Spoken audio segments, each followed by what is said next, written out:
பாத்தீங்கன்னா எப்படி இருக்காரு? நல்லா இருக்காரு.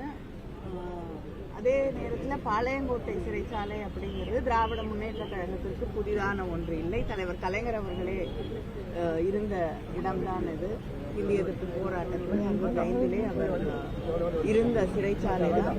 அதனால திராவிட முன்னேற்ற கழகத்தில் இருக்கக்கூடியவர்கள் யார் இந்த சிறைச்சாலைக்கு வந்தாலும் அதை பெருமையாகத்தான் நினைப்பார்கள். அதனால எங்களுடைய சட்டமன்ற உறுப்பினர் மார்க்கண்டேயன் அவர்கள் அதை பெருமையாகத்தான் ஏற்றுக்கொண்டு இங்கே இந்த சிறையில் இருக்கிறார். அது மட்டும் இல்லை, இந்த மாதிரி அச்சுறுத்தல்களுக்கு, வழக்குகளுக்கு, கைதுகளுக்கெல்லாம் பயப்படக்கூடியவர்கள் திராவிட முன்னேற்ற கழகத்தில் யாருமே கிடையாது. எத்தனை பொய் வழக்குகள் போட்டாலும் அதை சந்திப்பதற்கு திராவிட முன்னேற்ற கழகமும் எங்களுடைய தலைவர்களும் தயாராகத்தான் இருக்கிறோம். சட்டம் ஒழுங்கு இன்னைக்கு தமிழ்நாட்டில் எந்த நிலையில் இருக்குன்னு நம்ம அத்தனை பேருக்கும் தெரியும். இன்னைக்கு காலையில் கூட ஒரு பெண் மிக மோசமாக பயங்கரமாக கொலை செய்யப்பட்டிருக்கிறார் அப்படிங்கிற ஒரு செய்தியை நம் ஊடகங்களில் பார்க்கிறோம். ஒவ்வொரு நாளும் பெண்களுக்கு எதிராக, குழந்தைகளுக்கு எதிராக குற்றங்கள் நடந்து கொண்டிருக்கிறது.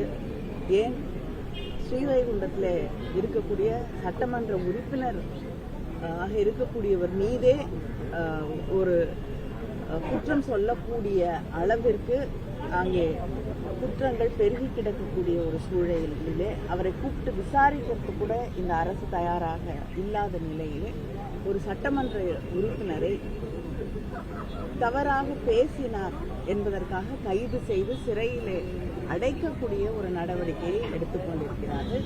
இவரை மட்டும் இல்லை, இதற்கு முன்னால் திரு அனிதா ராதாகிருஷ்ணன் அவர்களுக்கும் இப்படி அச்சுறுத்தலும் வழக்கும் போடப்பட்டது. அவரையும் கைது செய்ய முயற்சி செய்தார்கள், சிறையிலே அடைக்க முயற்சி செய்தார்கள். அடுத்து ஒவ்வொரு முறையும் கருத்துக்கள் சொல்லக்கூடிய யூடியூபர்ஸாக இருக்கட்டும், சோசியல் மீடியாவில் பணியாற்றக்கூடியவர்களாக இருக்கட்டும், அவர்களை எல்லாம் சிறைக்கு அனுப்ப இந்த அரசு ஆட்சி முயற்சி செய்து கொண்டிருக்கிறது. தாவேகா ஜனநாயகத்திலே கொஞ்சமும் எங்களுக்கு அக்கறை இல்லை, நம்பிக்கை இல்லை, மக்கள் மீது எங்களுக்கு எந்த கவலையும் இல்லை என்று தன்னுடைய காவல்துறையை இப்படி எதிர்கட்சிகளை அடக்குவதற்கு மட்டுமே பயன்படுத்திக் கொண்டிருக்கிறது. அவரை கொலை செய்து விடுவோம் என்பது பேசினதான் நாங்க நடவடிக்கை எடுத்தோம் சொல்லி நிர்மல்குமார் சொல்றாரு. மற்றபடி அவர் தாவேகாவை சார்ந்தவர்கள், எங்களுடைய முதலமைச்சர் அண்ணன் தளபதி அவர்கள் ஆட்சி பொறுப்பில் இருந்த காலகட்டத்திலே அவரை எவ்வளவு விமர்சித்து பேசியிருக்கிறார் அப்படிங்கிறதெல்லாம் நாங்கள் பார்த்துருக்கோம், நீங்களும் பார்த்துருக்கீங்க. அப்பொழுது திராவிட முன்னேற்ற கழகம் இப்படிப்பட்ட நடவடிக்கைகளிலே ஈடுபடவில்லை. இவங்க ஈடுபடுறாங்கன்னா இது எதனுடைய வெளிப்பாடுன்னு பாக்குறீங்க?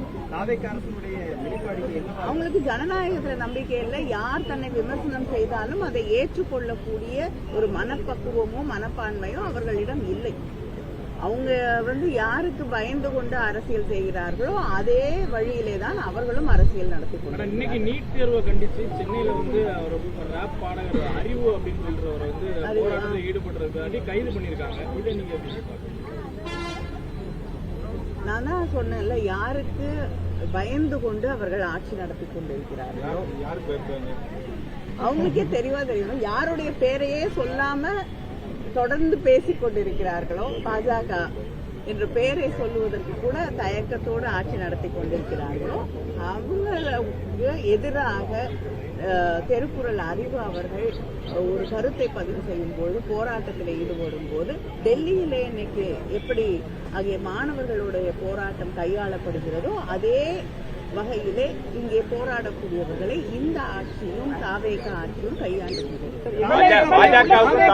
எந்த வித்தியாசமும் இல்லை நினைக்கிறீங்களா? காத்திரமாக அந்த பாஜகவை மீண்டும் எதிர்கொள்கிறதா இல்ல சாப்ட்வேர்னாக பாஜக பக்கம் இருக்கு? திராவிட முன்னேற்ற கழகம் தன்னுடைய கொள்கைகளிலிருந்து, கருத்துக்களிலிருந்து தமிழ்நாட்டு நலன் என்று வரும் பொழுது எங்கும் விட்டுக் கொடுத்ததில்லை, விட்டுக் கொடுக்கவும் மாட்டோம். தலையங்கம் தொடர்ந்து எழுதப்படுகிறது. திராவிட முன்னேற்ற கழகத்தினுடைய சப்போர்ட் இருந்தால் தான் இந்த 750 சீட்கள் போன்ற நிகழ்வுகள் வரும்னு சொல்லி தலையங்கத்தை எழுதக்கூடிய அளவுக்கு கொஞ்சம் நெருக்கமான சூழல் தற்போது ஏற்பட்டு விட்டதா? இல்லைங்க, தலையங்கம் எழுதுவதற்கெல்லாம் நாங்க பதில் சொல்ல முடியாது. இல்ல, அது நீங்க தான் பதில் சொல்லணும். உங்களுக்கு என்ன அனுமானம்? எல்லா அனுமானங்களுக்கும் நாங்கள் பதில் சொல்ல முடியாது. நாங்க சென்ற முறை அந்த மசோதா கொண்டு வரப்பட்ட போது எங்களுடைய கருத்துக்களை மிக தெளிவாக எடுத்து வைத்திருக்கிறோம். அந்த கருத்துக்களுக்கு மதிப்பளிக்க வேண்டும் என்பதுதான் எங்களுடைய கருத்து.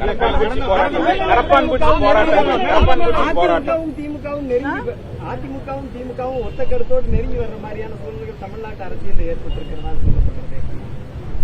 எந்த காலத்திலையும் அதிமுகவும் திமுகவும் நெருங்கி வந்தது கிடையாது. சில நேரங்களிலே தமிழ்நாட்டிற்காக போராடக்கூடிய சூழலிலே கடந்த காலங்களில் கூட தமிழ்நாட்டின் உரிமைகளுக்காக, நதிநீருக்கான அந்த கோரிக்கைகளுக்காக இணைந்தே சென்று பிரதமரை சந்தித்திருக்கிறோம். ஒன்றாக கூட்டங்கள் நடத்தப்பட்டிருக்கிறது. தமிழ்நாட்டின் உரிமைகள் என்று வரும்பொழுது திமுக அதிமுக மட்டும் இல்லைங்க, எல்லா கட்சிகளுமே ஒரே குரலில் ஒருமித்த கருத்தோடு பேச வேண்டும் என்பதுதான் திராவிட முன்னேற்ற கழகம் தொடர்ந்து வலியுறுத்தக்கூடிய போராட்டம் கையாளப்பட்ட விதம் எப்படி பார்க்கிறீங்க? கரப்பான்பூச்சி போராட்டம் கையாளப்பட்ட விதம் நிச்சயமாக ஏற்றுக்கொள்ள முடியாது. நான் நேற்று கூட என்னுடைய கருத்தை பதிவிட்டிருக்கிறேன். மாணவர்களுடைய போராட்டம் தொடர்ந்து திராவிட முன்னேற்ற கழகம் நீட்டுக்கு எதிராக எங்களுடைய கருத்துக்களை நாங்கள் பதிவிட்டுக் கொண்டிருக்கிறோம். அது மட்டும் இல்லாமல் தொடர்ந்து அதற்கு எதிராக நீட் என்பது கைவிடப்பட வேண்டும் என்பதுதான் திராவிட முன்னேற்ற கழகத்தின் தொடர்ந்த கருத்தாக இருக்கிறது. அப்படிப்பட்ட ஒரு சூழல்ல மாணவர்களுடைய எதிர்காலத்தையே பாதிக்கக்கூடிய அளவிற்கு இந்த கொஸ்டின் பேப்பர் லீக், பரீட்சைகள் சரியாக நடத்தப்படுவதில்லை என்ற சூழலிலே மாணவர்களுடைய போராட்டத்தை ஒடுக்க வேண்டும் என்பதற்காக அவர்கள் மீது வன்முறை கட்டவிழ்த்து என்பதை ஏற்றுக்கொள்ள முடியாது என்பதை திராவிட முன்னேற்ற கழகம் தெளிவாக அவருடைய உடல்நிலை, மனநிலை நன்றாக இருக்கிறது. இந்தியா கூட்டணியினுடைய ஆலோசனை